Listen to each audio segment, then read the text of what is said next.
Good afternoon, everybody. Good day, good evening. Welcome again to ORF Middle East webinar series. My name is Dr. Aziz Alghashian. I'm a senior fellow and director of research here at ORF Middle East. So today we are in for a treat. We're going to be talking with Dr. Omar al-Ubaidly. Allow me to introduce him. So Dr. Omar al-Ubaidly is a Bahraini economist currently serving as the director of research at the Bahrain Center for Strategic International and Energy Studies, Derasat. He is also an affiliated associate professor of economics at George Mason University and an affiliated senior research fellow at the Mercatus Center. I hope I got that right, Dr. Omar. His research interests include political economy, experimental economics, and the economics of the Gulf Cooperation Council countries. He earned his Bachelor's of Arts in Economics from the University of Cambridge, followed by a Master of Arts and a PhD in Economics from the University of Chicago. So thank you very much, Dr. Omar. It's very wonderful to have you join us, sir. So you've written quite extensively on the economics of the GCC and in Bahrain. Can you give us your forecast of what the Trump administration is going to induce in the political landscape? How is it going to affect the economics landscape and the investment kind of forecast? In the Middle East region? Yes, please. So first of all, I'd like to express my appreciation to RF extending the invitation, RF Middle East, to be with you today. I think that sadly, the Trump administration has not so far indicated anything approaching a comprehensive or integrated economics plan for the Middle East. In fairness to them, that's something that the US administrations have been suffering from since Obama. So this is not something new. But there seems to be no indication that President Trump or any of his team are drafting or drawing any kind of integrated plan for the Middle East. At the moment, several countries in the Middle East have free trade agreements with the US, which are Bahrain, Israel, Jordan, Morocco, and Oman. But I don't expect any further efforts at developing those relationships into anything more concrete. And at the same time, probably the biggest question mark or the biggest expectation will be regarding economic sanctions imposed upon Iran, which will have certain effects. But to be honest, I don't think it'll have much of an effect on the economy of the region or the global economy, because Iran has been living with sanctions now for decades, and it's become its economy is more or less completely adapted. So much as I would like to had much to discuss with you, the reality is that there's not really much to discuss, at least as far as we've seen so far from the Trump administration. So thank you, Dr. Omar. Dr. Omar, can you highlight upon something? Can you touch upon or expand upon these the sanctions that you just mentioned regarding Iran? As you know, the GCC is undergoing its own rapprochement with Iran. And a great deal of that is there's this quest to try to find some sort of common ground with Iran. And while there's still outstanding security concerns, there's still that spirit of rapprochement. Now, a great deal of times, I get kind of told this, that maybe you're a bit too optimistic, Aziz, trying to find a common ground at times with Iran, and especially with trying to find space for investment due to these sanctions. So I'm wondering, what is the space of economic cooperation between kind of the GCC states and Iran, given the sanctions and given kind of Trump's rhetoric regarding Iran and this maximum pressure kind of approach? Well, I think, first of all, that the Trump administration, just like previous administrations, realized that Iran has adapted very well to the sanctions. And so I think that actually when they use sanctions, it's much more what I would describe as a performative act than it is a genuine effort at influencing Iranian behavior. There are stakeholders in the domestic political scene in the US and also among its ally, specifically Israel in the Middle East, where it's advantageous for the administration to look like it's doing something, even if that thing is not particularly effective.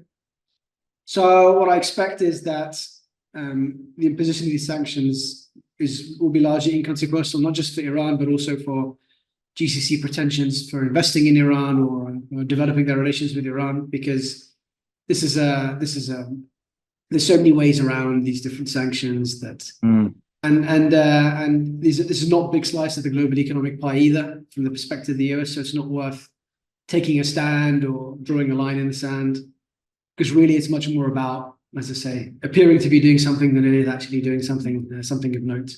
So I expect that the GCC countries, specifically Saudi Arabia, which is exploring the idea of investing in Iran, to continue exploring those possibilities.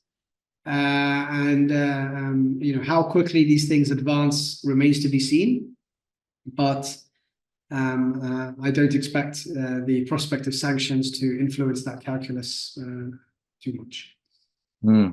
So going from one side of the Gulf in Iran, let's go to the other side in the Mediterranean, perhaps in the GCC relations and with some of the Abraham Accord countries' relations with Israel. Yes. A great deal has been made regarding, or a great deal has been mentioned about kind of the Abraham Accords and prosperity, et cetera, et cetera. I think notwithstanding the political problems and the political grievances that even some of the signatories of the Abraham Accord countries have with Israel, there still seems to be some sort of, sometimes the actual business is business as usual. To what extent is that accurate? Has the war in Gaza affected the flow of business? Can you elaborate on that, please? So first of all, I think that, really it's just about the UAE, because Morocco and Bahrain don't really have particularly strong economic relations with Israel, not through any, not as a reflection of any political or diplomatic distance, just the composition of these economies is not conducive to a strong economic relationship with Israel. And although the Israeli economy is a decent size, it's really not big enough to be a significant, partner for either Bahrain or Morocco. The UAE is the exception because there have been some significant capital flows, specifically, an attempt to do some joint projects. But even there, I think it's much more a desire, politically motivated desire to, at least prior to October 7th, 2023, to develop some sort of relationship for each side to have some mutual leverage when it comes to, geopolitical issues regarding the Middle East. So then what effect did the Gaza war have? Well, in Bahrain and Morocco, not much really, because there wasn't really much going on anyway.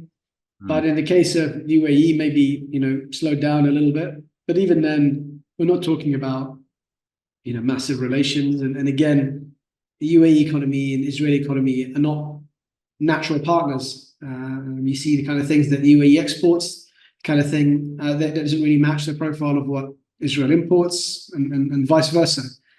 So really, it's much more about a politically directed desire to launch, shared projects.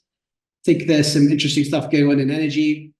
For example, the trilateral project between Jordan, Israel, and UAE involves solar plants in Jordan to export solar energy to Israel, and then Israel to export desalinated water to Jordan. That was obviously before October 7th. Whether that's going ahead or not, I'm not sure, but I imagine that's probably, for the time being, frozen because of probably because of Jordanian reticence, but we will see. So we talked about kind of Iran and Israel and kind of some of the geopolitical hotspots here. And you mentioned, of course, the respective projects. But I think if we were to take that a step back and probably look at the one of the themes in the GCC, which is these mega projects. Mhm.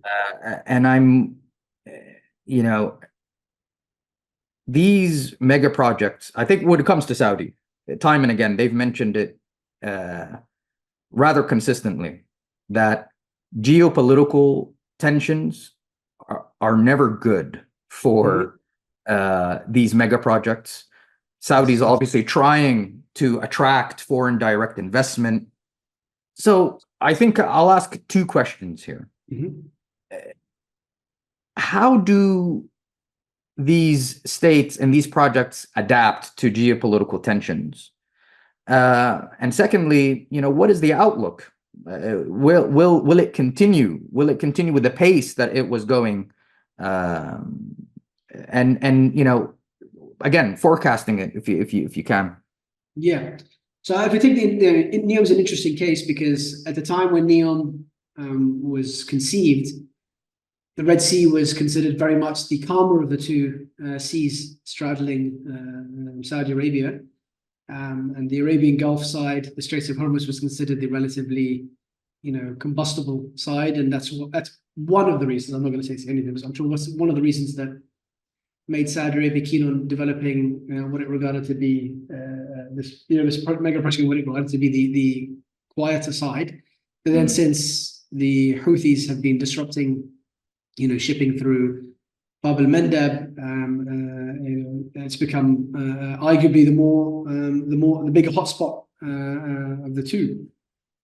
But more generally, I think that the reality is that these, if you look at the portfolio of mega projects in the GCC countries, and most notably Saudi Arabia and UAE, which are the two most important economies by some distance, there's very much a diversity, both location-wise and business-wise, in these mega projects. Perhaps in the reign of previous Saudi kings, there may have been one or two major projects that were hegemonic, so to speak, in the economic portfolios. But now, if you take the reign of King Salman with the Crown Prince Mohammed bin Salman, NEOM is just one of many projects, huge projects that Saudi Arabia is developing. There's many things going on in Riyadh. There's many things going on in the Eastern Province, even in the south, close to the Yemeni border, and up north. And so, even though some of these, and they're obviously inland, places like Ula. So even though these, inevitably certain mega projects will be, affected adversely by geopolitical tensions, I think they have enough diversity in the location and nature of activity that no longer the fear it might have been. The eggs are not all in one basket. So I don't actually expect any major. Maybe you might find some reallocation of resources, in the short to medium term towards the ones that look relatively safer. But I think in the long run, they're pretty much pushing ahead with all of them because, geopolitical tension is a fact of life in the Middle East, and what we're experiencing now is unfortunately less unique than we might wish. If you take the last 80, 90 years completely, then I think that the reality is that there's been wars, interstate and civil, continuously for most of that period. And if you're going to wait for calm or you're going to build your project on it depending on peace, then you're not going to have any projects up and running. Well, I think I remember when NEOM first started, or when they first declared it, and they were kind of explaining it. There was this documentary on I think a Discovery Channel, and one of the reasons behind having this choosing that location was because it was a very underdeveloped place, but also it was a very diverse place. It was mountainous and had different things. But it was I think some analysts also added that they tried to make it as far away as possible from the southern border, where there was always tension in Saudi. But now, there is that in the northern part of Saudi. which is where Jordan is and Red Sea is. And so I think it's part of the fabric, as you mentioned, the geopolitical tensions. But when it comes, I mean, sticking with this theme regarding investment, I mean, is it, I mean, a lot of the times we hear rhetoric regarding attracting investors, attracting investors, attracting investors. Geopolitical tensions, I think they're very cognizant that there are geopolitical tensions, but what do you think will dissuade foreign direct investors from kind of looking elsewhere? What will attract them to this region, you're saying? Or what will kind of say, you know what, of course they're attracted to this region, but what will they say is like, maybe this is maybe a bit too much now? You know, what will it take? So I think that, you know, and I hope you don't reach it, but hope we don't reach, yeah. I think that, yeah. I think really the big fear is that the developing nature of warfare, especially with cyber attacks and drone attacks, is creating gradually a sort of perennial state of insecurity in many of these states. So, you know, previously, you know, let's take the drone attacks that happened on it's the Emirati, civilian airports. I think it was in Abu Dhabi a few years ago in 2019, or even the attacks that are happening now in Bab al-Mandab. You know, the cost with these unmanned drones, the cost of, you know, attacking critical infrastructure has collapsed, and the ease of doing that. And so even, you know, whereas, you know, 30 years ago, there's no way you can attack infrastructure within Saudi Arabia and get over. You need a fighter jet, and then it's going to get shot down. Now you can do it with drones, even if it gets shot down, no problem. So I think that, you know, the biggest threat is that non-state actors, which are essentially working as, you know, highwaymen or extortion rackets, essentially extortion rackets, are gaining access to this technology and gaining, you know, greater ability to. You see it with ransomware as well, right? And with these cyber attacks, you can be sat at home in some, you know, country far away from Saudi Arabia, and you attack and hack the data and then, you know, hold them to ransom. So I think that is a major issue. And I think that what's important, you know, Saudi Arabia and UAE have been investing in their military manufacturing. In the past, that probably seemed unnecessary or somewhat, you know, wasteful, because the advantages of it seemed limited and the costs were high. But I think now the strategic value of such investments is increasing, because in order for investors to feel comfortable investing in these countries, Saudi Arabia and UAE have to significantly elevate their defense capabilities, and in particular their defense manufacturing, and they have to develop the ability to hurt aggressors just as much as those aggressors can hurt them. If they're able to do that, then I think that, you know, investors will still keep coming. But I think if we end up in a situation where there's an acute asymmetry in terms of the ability to harm, then that's something that could really, you know, undermine the attractiveness of, you know, mega projects in Saudi and UAE, because, as I say, then you're just open to extortion in the same way. And I was watching an episode of The Sopranos the other day, and, you know, they just go up to someone's house and there's someone's store, and they say, you know, we'd hate to see something happen to the window. We'd hate to have something happen to you. Give us some money. And that's essentially what some of these non-state actors are doing. I mean, it's very much that. So if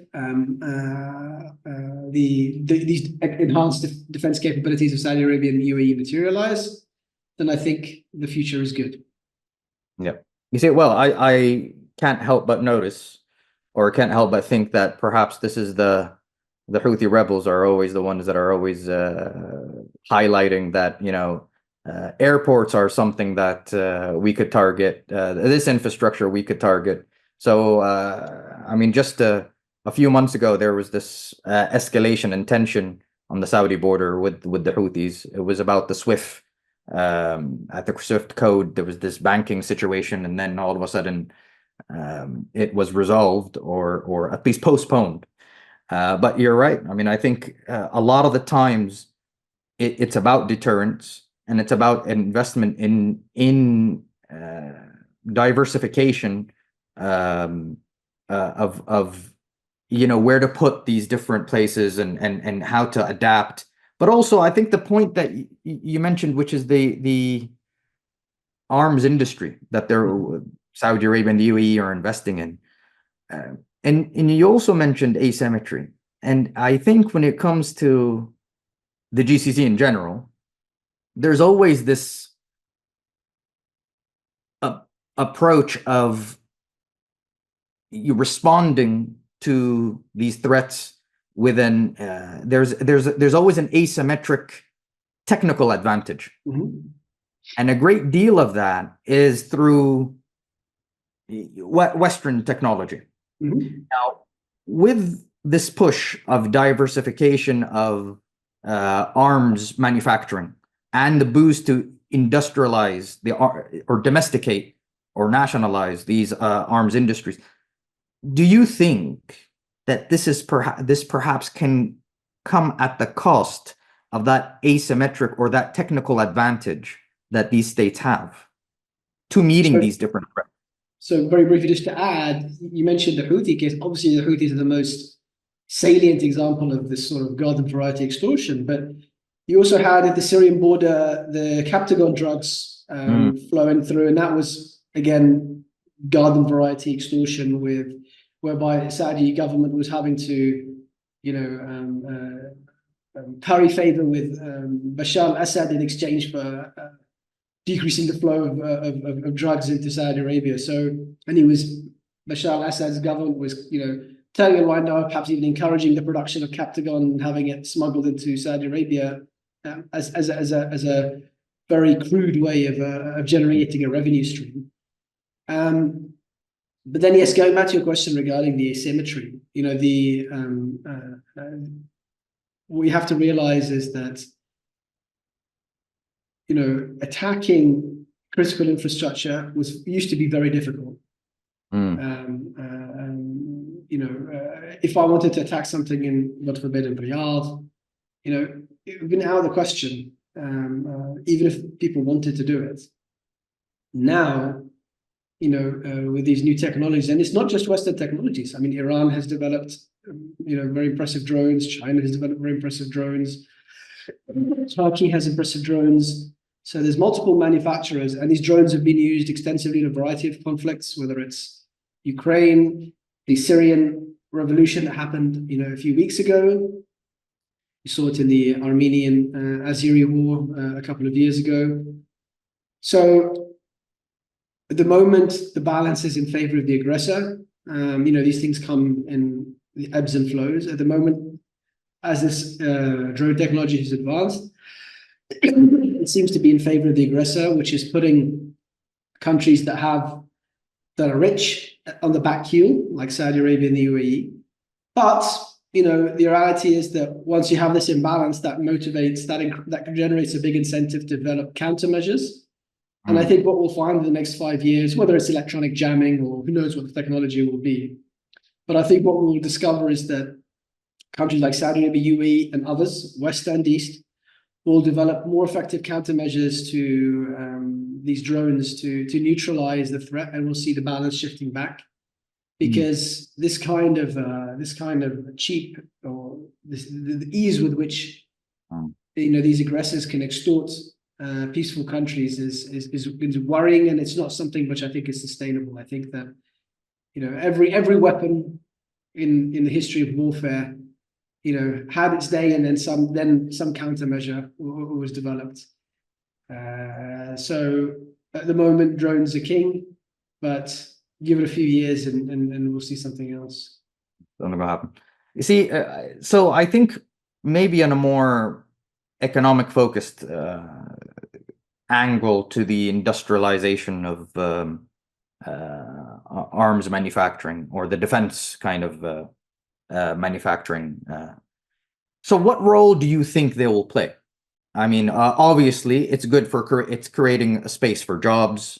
It's a space for perhaps investment. But what role do you think these the end product of these manufacturing could play in the overall kind of objective for these defense capabilities? So, when you're developing a new industry, ideally, if you're looking for economic benefits, then the industry should have what's called economic interlinkages, meaning that other sectors should be located in the economy somewhere where it has lots of sectors downstream and lots of sectors upstream, so that when there's a technological advancement in the sector, it doesn't just affect this sector, it affects other ones. A good example is rail transport in the US during the 19th century. Once rail transport developed, everything is downstream of rail, everything gets transported, so many things benefit from cheaper transport. And then upstream, hundreds of thousands of Americans were working, creating the railroads, creating the steel, manufacturing the steel, and the trains and so on and so forth. So, it was that's the kind of sector you ideally want to invest in. Traditionally, arms manufacturing is not a sector that's considered particularly well interlinked. And therefore, it's not the ideal choice for reaping economic benefits. However, I would say at present, given the importance of autonomous systems and artificial intelligence, there is the potential benefit in terms of generating homegrown capabilities in AI, which can obviously, AI is something which is a general purpose technology, something that can be applied to many other sectors. So, for example, if Saudi Arabia develops, air defense systems that are autonomous using artificial intelligence, then those same developers can also work on producing better medical services, on producing better factories, and so on and so forth. So I think on the AI side, there's potential interlinkages. And then also, there are interlinkages in terms of the upstream, because, Saudi Arabia has been investing heavily in its upstream, in its raw materials and its steel and metals, and these could all benefit significantly from a localized military sector. You have the Ma'aden, network of companies, and whereas previously they were just producing crude alloys, which were then exported for use elsewhere. Now, in principle, they could stay at home, economize on the transport costs, and be used to produce weapon systems, create jobs, instead of having to import these weapon systems from abroad. So I think there's definitely some potential, but as I say, it still significantly falls short of, the typical sectors one would designate ideally. And that's fine, because really the military manufacturing is much more about security than it is about, creating, boosting the economy. Boosting the economy, yeah. So I think moving on from the kind of the international relations of the Gulf and this to kind of more of an inter-GCC or an inter-Gulf kind of dynamic, and I think anybody that's following the GCC now, or especially Saudi Arabia, UAE, and others, they have to come across this theme of competition, and I wonder, sometimes how to what extent is this competition kind of is it? Of course, it's real, but to what extent where is it going to lead? How intense is it? How beneficial is it? Is it going to create obstacles, or is it, a lot of the times when you hear people saying, the GCC competition or inter-GCC competition, a lot of people are saying, well, it's good for us, don't worry, and trying to tamp it down. And I wonder, just for me, a lot of the times there seems to be a desire to, this is just a hunch, to kind of go back and try to create or highlight some sort of path to another GCC crisis.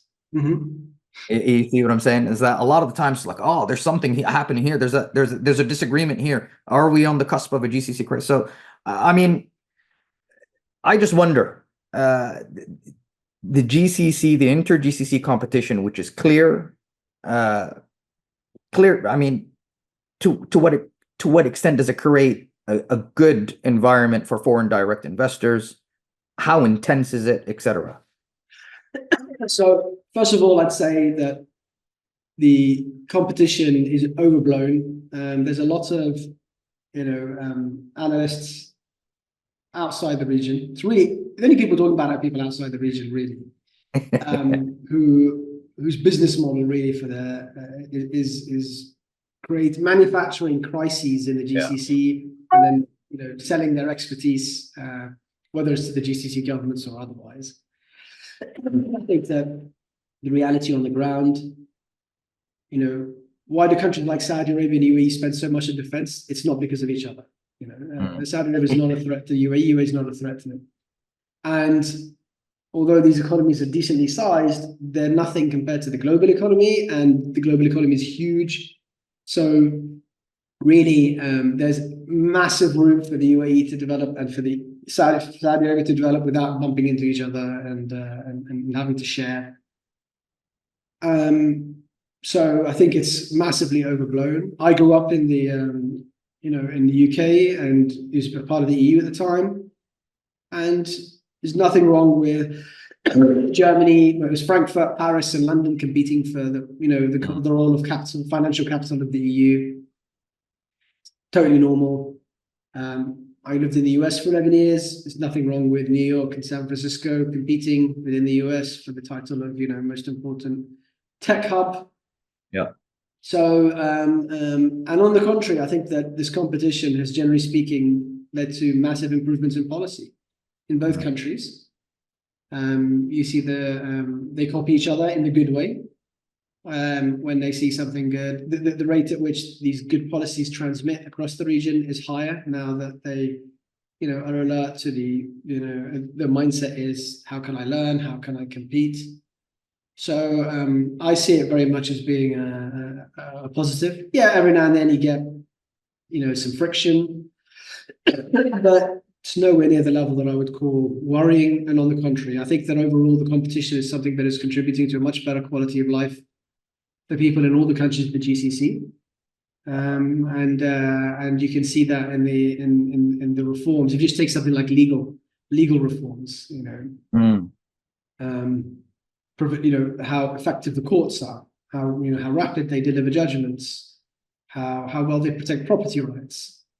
There's a strong desire among all of the countries to improve that and to digitize, because they're trying to attract foreign capital and they're competing in attracting that capital with their neighboring countries. So I think it's a good thing overall. So just to round up the discussion, I think you mentioned the asymmetries a lot of the times, and to be honest, I think when a lot of people mention these discussions, it's usually Saudi, UAE dominated, and other kind of GCC states are not mentioned as much.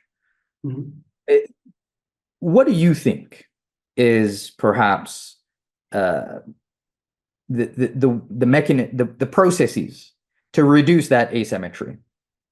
Since last year we had this kind of joint security vision and the GCC vision mentioned, and so, but where did it go from there? We don't know. So I think, is the power symmetries just too, is the power asymmetry just too big?